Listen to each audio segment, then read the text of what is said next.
There are many examples given in the Bhagavatam about personalities who leave their homes in pursuit of self-realization. There are many examples. You give some example. Who can say? Many.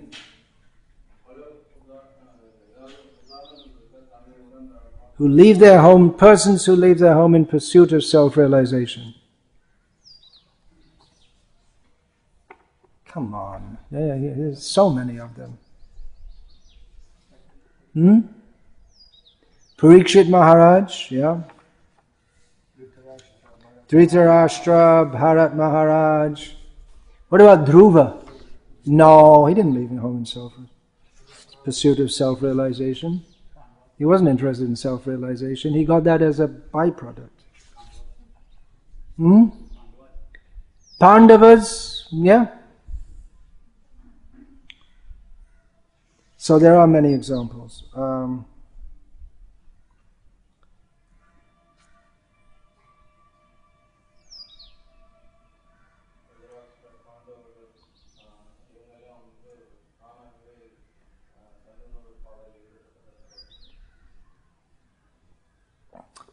So my question is, the question goes on, do we get the karma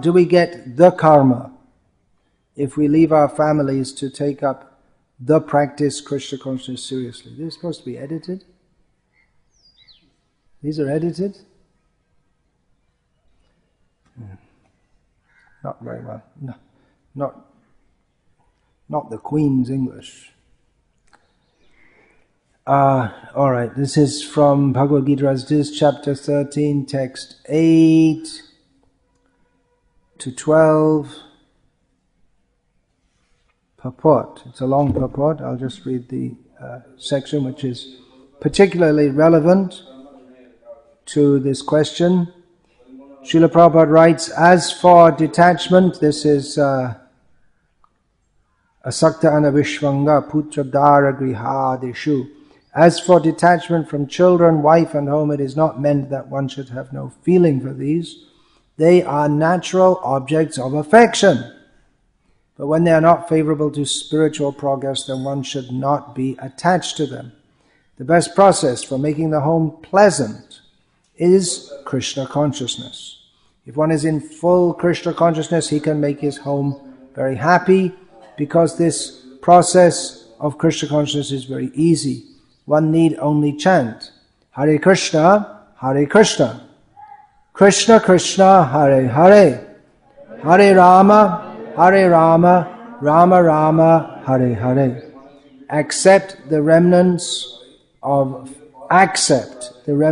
foodstuffs offered to Krishna. Have some discussion on books like Bhagavad Gita and Srimad Bhagavatam, and engage oneself in deity worship. These 4 things will make one happy. One should train the members of his family in this way. The family members can sit down morning and evening and chant together. Hare Krishna, Krishna Krishna, Hare Hare. Hare Rama, Rama Rama, Hare Hare. If one can mold his family life in this way to develop Krishna consciousness, following these 4 principles, then there is no need to change from family life to renounced life. But if it is not congenial, not favorable for spiritual advancement, then family life should be abandoned. One must sacrifice everything to realize or serve Krishna, just as Arjuna did. Arjuna did not want to kill his family members, but when he understood that these family members were impediments to his Krishna realization, he accepted the instruction of Krishna and fought and killed them. In all cases, one should be detached from the happiness and distress of family life, because in this world, one can never be fully happy or fully miserable. So there's Srila Prabhupada's clear instruction. However, premature renunciation is also not recommended. Renunciation can be undertaken by people who feel very strongly that they want to get out of family life, but the motive for doing so is more impelled by distress than a positive desire to serve Krishna. And in such a case, where someone renounces home because they find it unattractive, we often find that people who renounce home because they find the situation disagreeable, that after some time they again enter into family situation, again getting married. Or they fall down from the path of renunciation into sex life. Because their motive in renouncing was actually, in one sense, for sense gratification. They wanted to be spared from the difficulty that they were in. So that difficulty, that can be an incentive to take up spiritual life fully. But if the incentive is largely to just to avoid difficulty, then it's not a strong spiritual platform. Raghunath Das Goswami, when he first wanted to renounce home, Chaitanya Mahaprabhu forbade him to do so. And eventually, Chaitanya Mahaprabhu allowed that. But in the beginning, he didn't allow him to. Later, Raghunath Das became the most austere of the 6 Goswamis, who are all very austere. So, to renounce a family situation because one finds it undesirable, but if one does not renounce the desire for sense gratification, that's the real thing to be renounced, then he may fall down, or even within a situation of renunciation, supposed to be renunciation, one may arrange for comfortable living, comfortable ashram with all facilities, TV. Almost all the ashrams in India, if you see nowadays, they all have TVs, isn't it? You all visit ashrams. It's just considered normal. No one even thinks there's anything wrong with that. And you'll see most sadhus, they have a little bit of something, sadhana in the morning, maybe some arati they attend or that. Then in the winter they'll sit in the morning sun about this time of day reading the newspaper. So we might also read the newspaper. Tea and coffee. Well, I didn't even think of that. That's just... When you go to an ashram, they say, Chai piyenge. Will you drink tea? And in the south, they say coffee, like that. I wonder what these sannyasis, we have in the Ramanuja Sampradaya, they take sannyas late in life. They don't have young sannyasis. That Chinnajiya Swami, he was an exception. But the general rule in the Ramanuja Sampradaya is that they take sannyas only after they've been through family life, and then they become the GR or something like this. They must be drinking coffee. How can they not do? After all, the South Indian Brahmins are famous for coffee drinking. I don't know. Do they all just give it up? It's not really something we have to investigate, but we should tell them that coffee is going to block your way to Vaikuntha, because there's no, at least we didn't hear of any coffee in Vaikuntha. If you have a desire, you have to come back. You can't offer it to Krishna. So, renunciation is actually a very severe thing. Serious, yeah.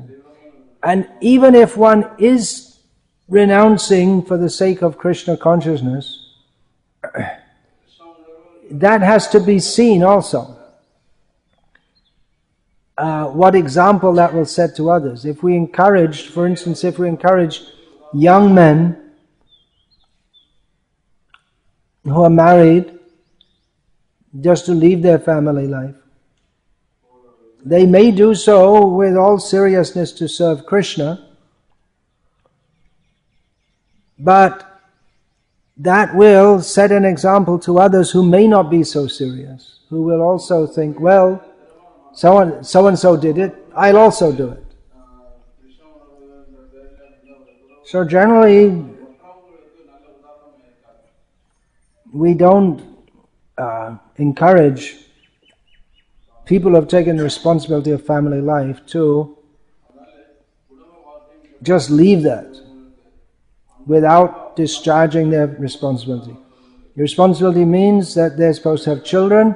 Then when the children are grown up and settled, then they can renounce. They can either take sannyas, or vanaprastha life, husband and wife can together dedicate themselves fully to Krishna consciousness, like Haripada Prabhu is doing now. His children are grown up, and he and his wife are fully engaged. Actually, vanaprastha means there may be some touch, so you also have some touch with family like that. Whereas a sannyasi, they're not supposed to even see their children.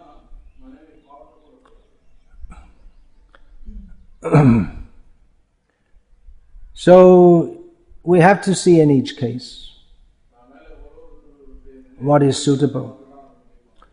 In Vrindavan at Srila Prabhupada's disappearance festival this year, I learned something. I'd never heard of this before. That I remember there was one devotee, Pranav, when I was in Delhi, Vrindavan in 1977. There was one devotee, Pranav. He was an initiated disciple of Srila Prabhupada. He was a Gupta, which, if you're from North India, you know what a Gupta means. It's something like a Kshatriya here, by caste, they're Vaishya, business people. Generally, Guptas are business people. So that's good background. Not that he'd not come to Krishna consciousness because he needed the chapatis. So he and his wife were very helpful in their service because they were stationed in Vrindavan, and at that time the Krishna Balaram, not when I saw Pranav Prabhu. He was that was while the temple was being built. It was very difficult for our Western devotees even to stay and live in Vrindavan or anywhere in India, what to speak of organizing the construction and so many other things. So Pranav Prabhu was very helpful. He was late middle age, something like that.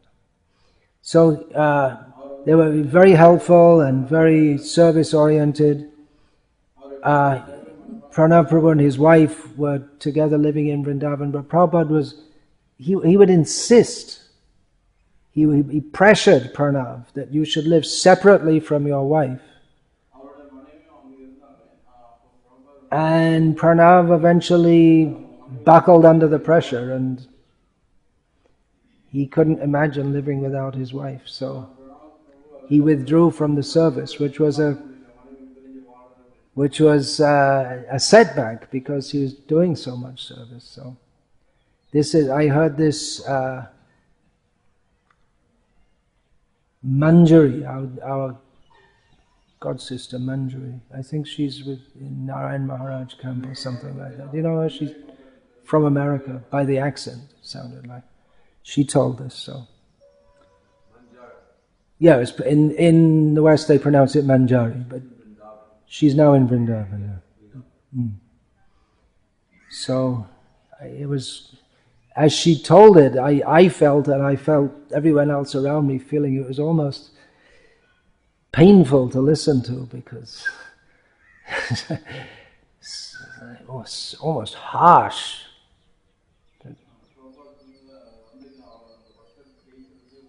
So Srila Prabhupada is pushing renunciation there. And he actually, Srila Prabhupada, he gave sannyas to quite a few young men who had wives. Can you think of any? I can't think of any case where he gave sannyas to young men who had children, but he did give sannyas to young men. Tamal Krishna being a famous case, Hansadutta being another famous case. No, they didn't have. I don't think they had children. I can't think of any case where he gave to those who had children. And someone asked Srila Prabhupada about that. Why are you giving sannyas to young men? And Prabhupada answered, when the vegetable is ready, you cook it. It's ready. Exactly. It's something like Advaita Acharya, what he said to Chaitanya Mahaprabhu. He sent the message to Jagadananda Pandit that there's no need to sell rice in the market anymore. Everyone who wanted rice, they've already bought it. What does that mean? Later it became clear what it meant. So the idea, they're ready for preaching and let them go. But nowadays we're more cautious in our movement about this, seeing that many took sannyas and fell down. This is being asked by Hari Leela Dasi, by the way. It's not so. Her situation is different anyway. I'm talking about renunciation of men. As far as women are concerned, all the bhaktas of North India will praise Mirabai, but no one wants their wife or daughter to be like her. She's. We don't know exactly. I mean, there's a lot of stories which go around, but it's said that in her childhood, she was told by her mother or whatever that the deity of Krishna was her husband. And after that, she didn't want anyone else as her husband, and she was officially married to the Maharana of, what's the place? Bijnor, or someplace in Rajasthan. And she never accepted that this is my husband, and then she'd dance in the streets with low-class people, something like Chaitanya Mahaprabhu was criticized for that also. So, it's not the standard for women to leave. There is the case of Meera, and in our sampradaya we have Ganga Mata Goswamini, she was a princess, daughter of a king. Of course, a king in those days could mean the head of a village also. That's the smallest scale king that there could be. So she left, she came to Vrindavan, and only when it was seen that she was performing severe austerities for some time was she accepted at all. And she was really serious about this.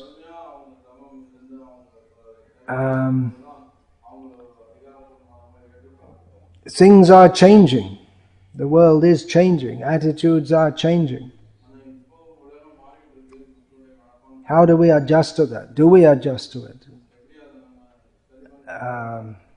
Women do become leaders of nations. So, shouldn't they become temple presidents also? So these are the kind of questions we have to face in our modern movement. Because in the West, there's no distinction in this between men's roles and women's roles. At least they try to make no distinction. As I said, Srila Prabhupada, he made adjustments for the modern age, but he also made it clear what direction he wanted the movement to go in. Toward traditional roles as given in Shastra. So it's already not an easy task to try to induce people to chant Hare Krishna and give up a life of sense gratification and for regulated principles. But on top of that, we have a whole culture which, according to modern ideas, is oppressive, antiquated. We have to introduce this also. Of course, We don't consider it oppressive or antiquated, but that's what people think. So we have to bring that in also. It's not an easy job. But there can be no real human civilization unless there's there are many factors, but one of them is there should be a clear demarcation in the social roles of men and women. In industrialized society, it doesn't matter so much. Everything's done by machine. But even then, there are some things which require stronger bodies. For instance, firefighting. For the sake of gender equality, women are now in the fire brigade. Not yet in India, I don't think. But that means that their effectiveness in fighting fires is compromised because women in general don't have the same physical capacity as men do. So that's another topic altogether. Okay. All right, Hare Krishna. Those questions finished. Anything else? Questions, comments? Yeah, all right, yeah. Our godbrother Bahulashwar. Bahulashwar, our godbrother. Where is he? I'm trying to remember him if I know him. California, Los Angeles area. He's got 2 sons.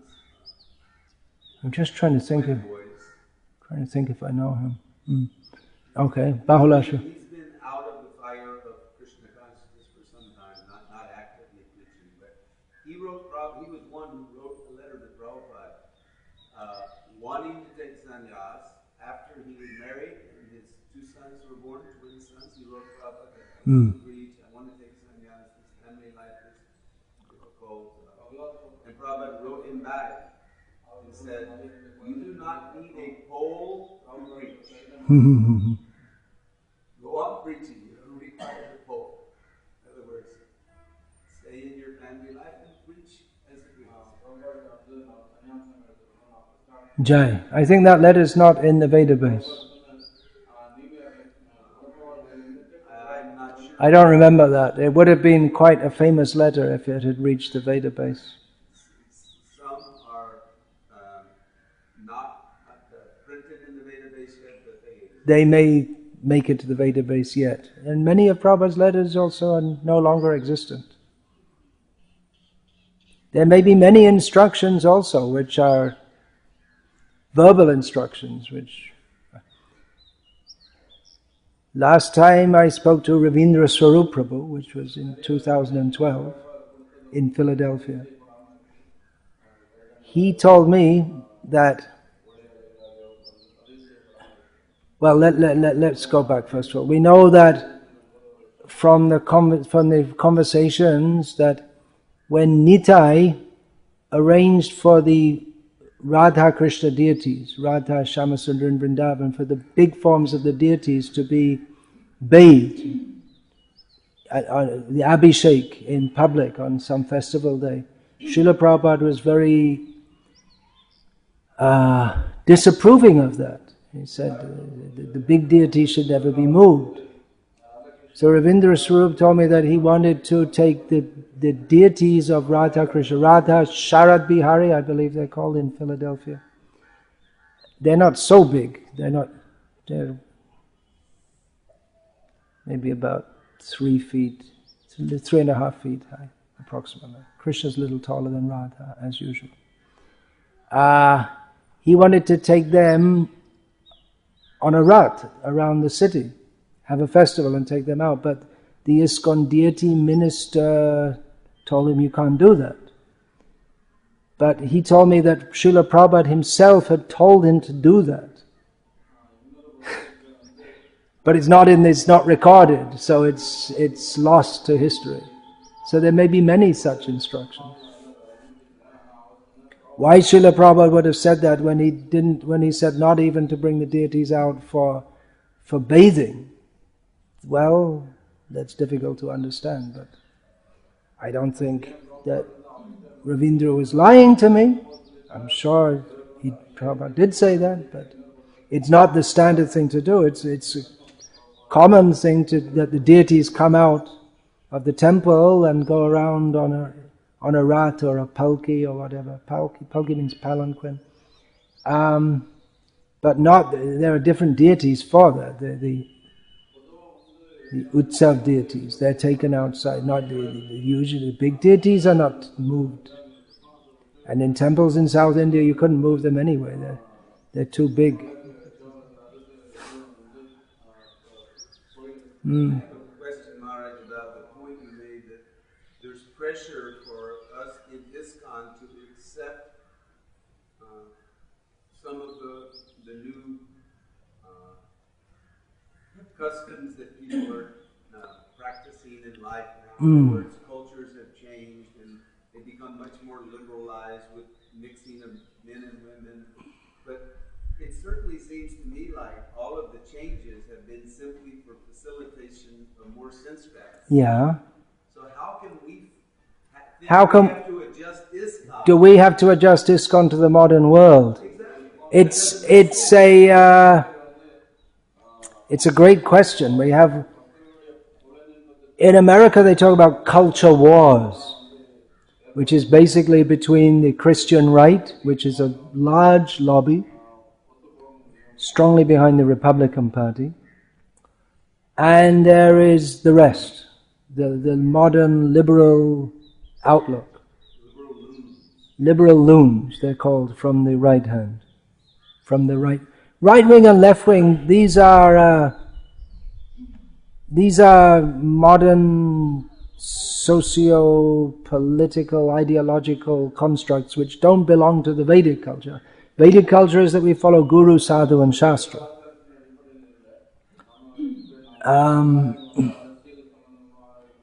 So yeah, you made the point that these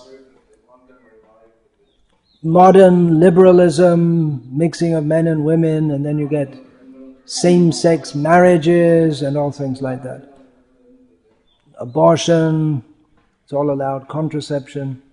These ideas have all come in due to, it's facilitating sense gratification. So why should our movement adjust to that? That's the question. It is a great question, and I'm on the same side of the fence as you on this question. The moral minority. They used to talk about the moral majority, but now I think it's the moral minority, in America also. But the argument is given that, well, it's just so difficult for people to adjust themselves to mentally. That why force that on them?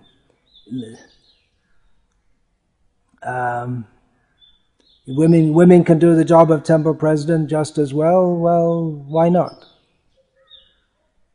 Well, I say why not, because women have a specific role in society and we should start to preach that by practice, show that by practice. But it is a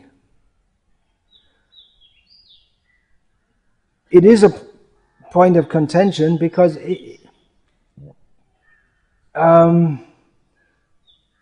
I would take that as largely speaking true, that many people in the modern West, due to the culture they've been raised in, the education they have, consider that any attempt to restrict women from having any role that men have is what they call sexism, and it's just something which is bigoted and seriously wrong. It comes from a wicked mentality. That's what they're trained to think.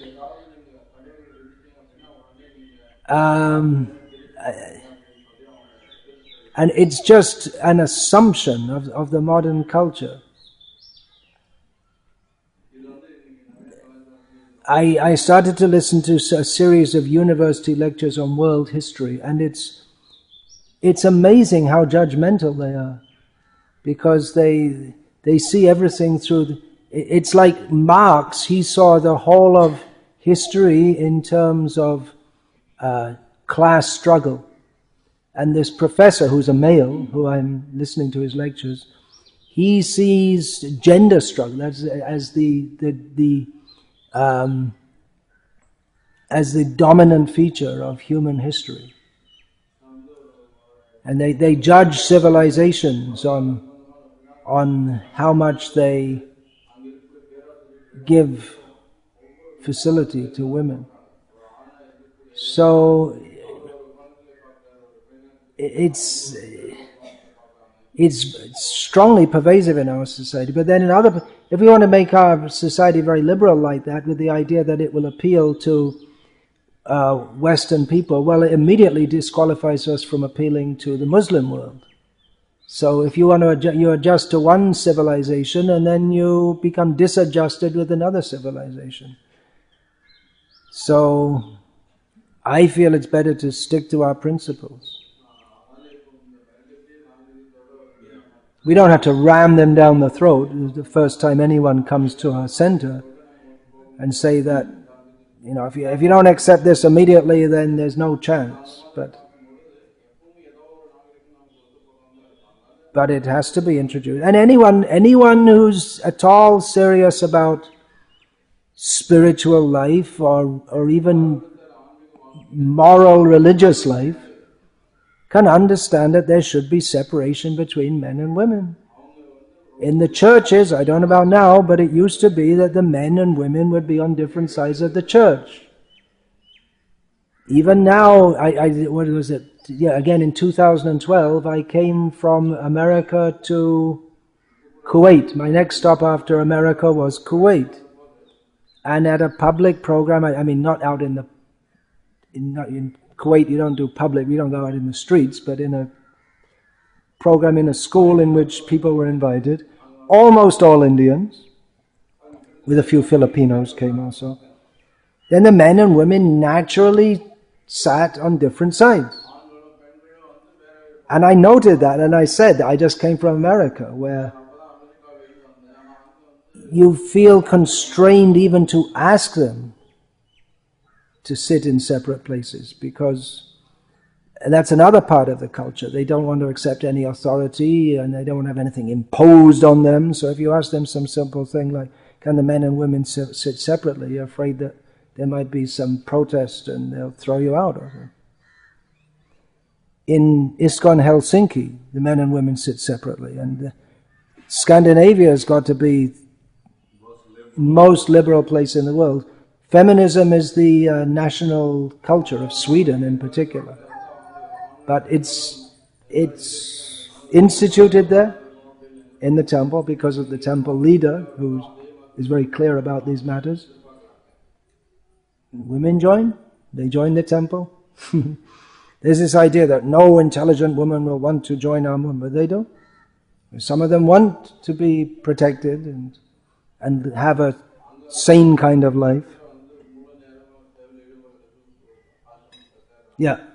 And this is a huge topic. Once we get started on this, there's no end to it. The point, Maharaj, I believe, is when society takes sense gratification, gratifying your senses is the goal of life, then whatever our restrictions just make no common sense at all to them. Yeah, it doesn't, yeah. That's why they can't understand it at all. Understand why we organize society like that, because their goal is total sense gratification. Yeah. So we have to explain from the very beginning. Why are we doing like this? Because we have a completely different understanding of life and a completely different goal of life. Yeah. That point you made, that modern society is based on Pravritti Marg, is not exactly technically correct. It's based on Vikarma. Pravritti Marg means the Vedic path of sense gratification, in which there are restrictions such as separate gender roles. It's actually a Vedic path. But the modern society is based on, there's no philosophy, just animalism, actually. Sophisticated animalism.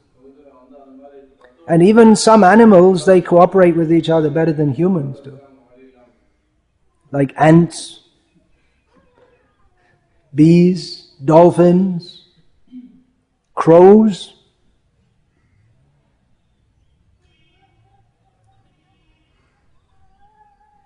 I just listened to 2 or 3 lectures in this world history. So there are so many assumptions which they just... I mean, the whole description of Neolithic man, and then how we evolved, and then man is by nature violent. That's because they're violent. In the Western world, they have a violent culture, but it's not that people in general are violent. It's a lot to do with... I mean, he just says it as if it's a fact. They say all these things as if they just presume and... Brahma said, your ancestors may have been monkeys, mine were not. Yeah. So many assumptions built into that. That's why I by listening to this, I can understand more clearly why university education is extremely contaminating. Because, I mean, sometimes devotees say, well, if you just study something like computer science, it doesn't matter because it's non-ideological. If you study something like gender studies, which means feminism, or history, I mean, even history is totally Marxist feminist, or something which has ideology built into it, then that's very dangerous. But some devotees say, well, it's all right if you study something like mathematics or computer programming or something like that. But the whole association is one of sense gratification and the idea that we're here to enjoy the world, and we all descended from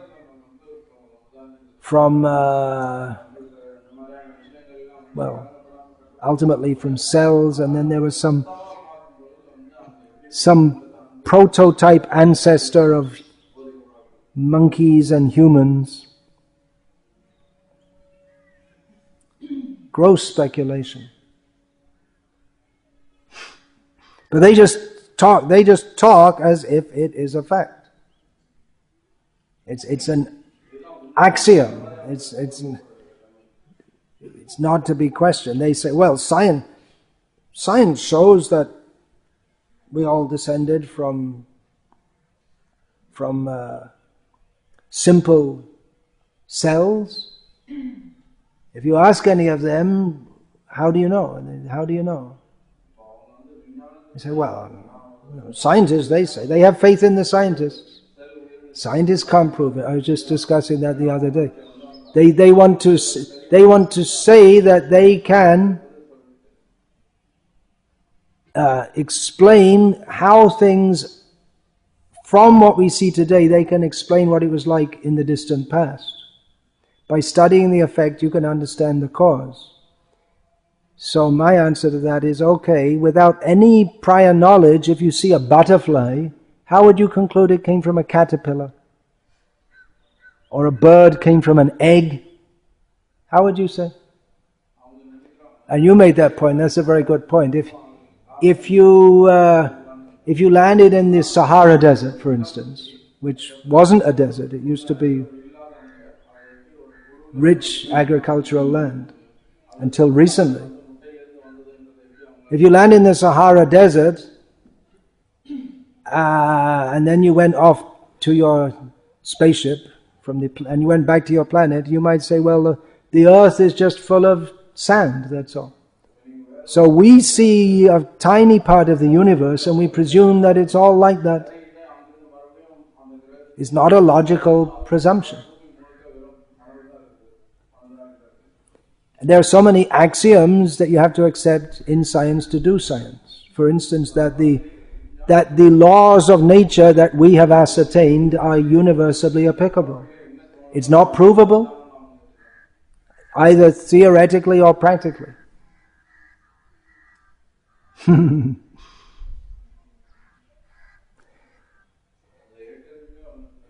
Hare Krishna.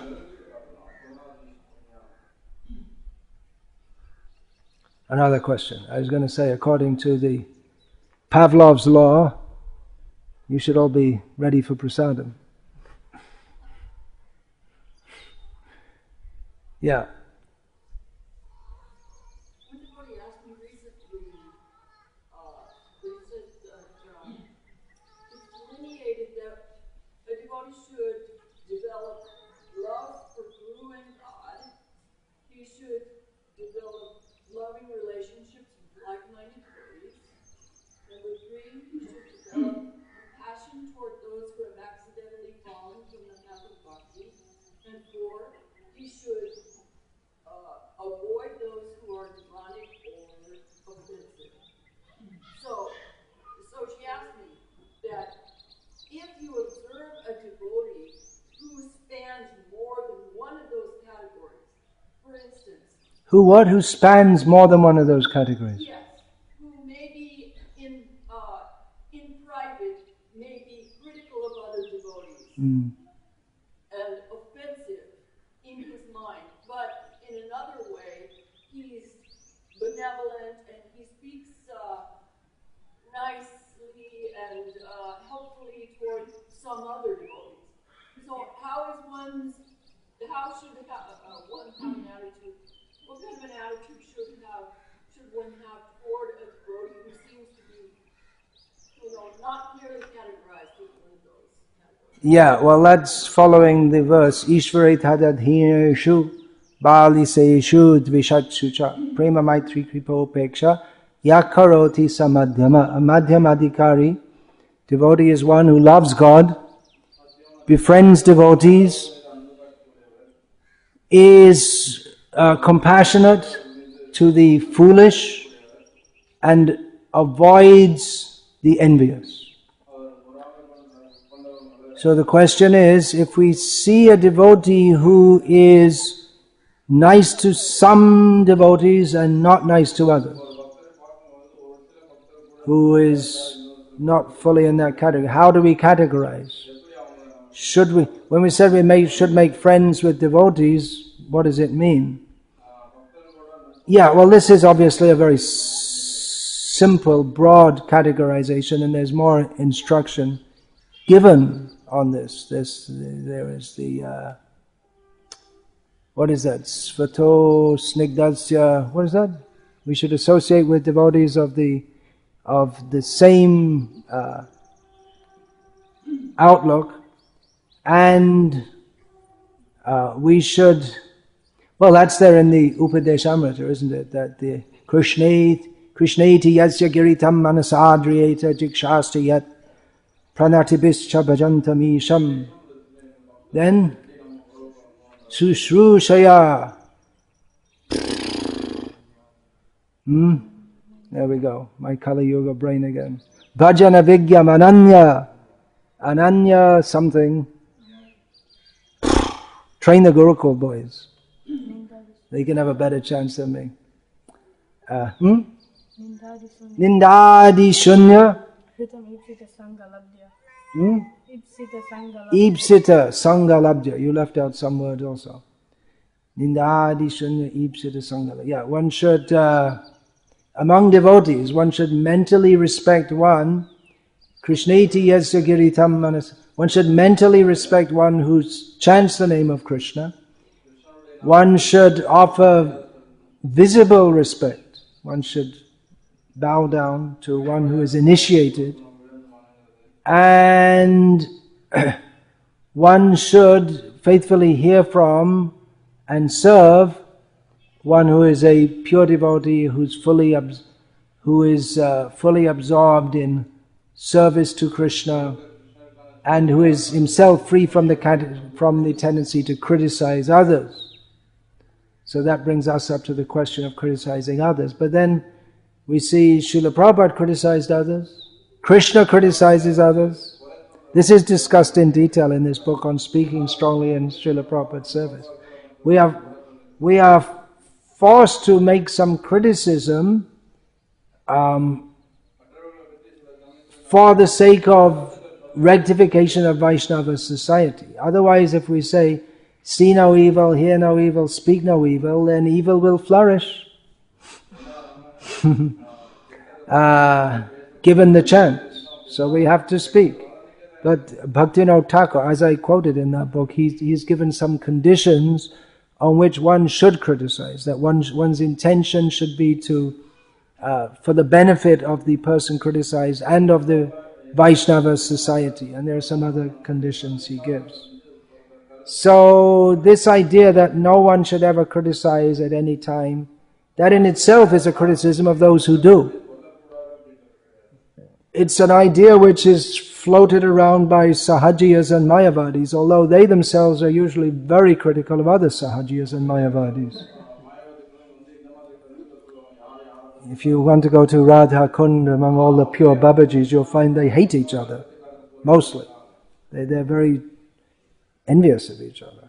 So we're told. I don't have anything to do with them, but I've heard this.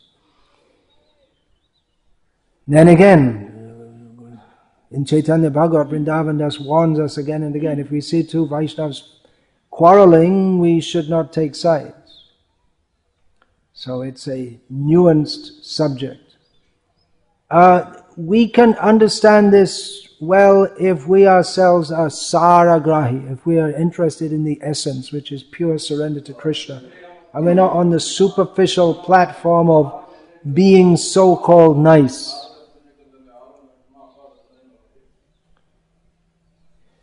We may think, well, we want to make people happy. The Krishna consciousness means we want to make people happy. So yeah, if we open schools so that children can get a good job, and open hospitals so that they can get fit for sense gratification, and have eye camps so they can watch television, then everyone will be happy. And only envious people criticize such things. But making people happy on the material platform is not the task of a sadhu.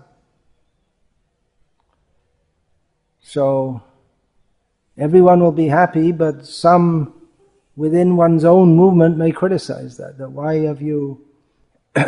why are you promoting that which people in their delusion they like, instead of giving that which will smash their illusion.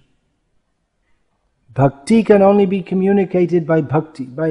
By any amount of karma, jnana and yoga, bhakti will never be awakened. Even if you open 10 million hospitals, that in itself won't do anything for promoting pure devotional service. Of course, you could say that, well, you can open a hospital and preach people come to the hospital, but our Acharya's process is to open a temple, not a hospital. That's our Acharya's process. Anyway, Hare Krishna. It's time for feeding the school children and everyone else. All glories to His Divine Grace, Srila Prabhupada. Hare Krishna.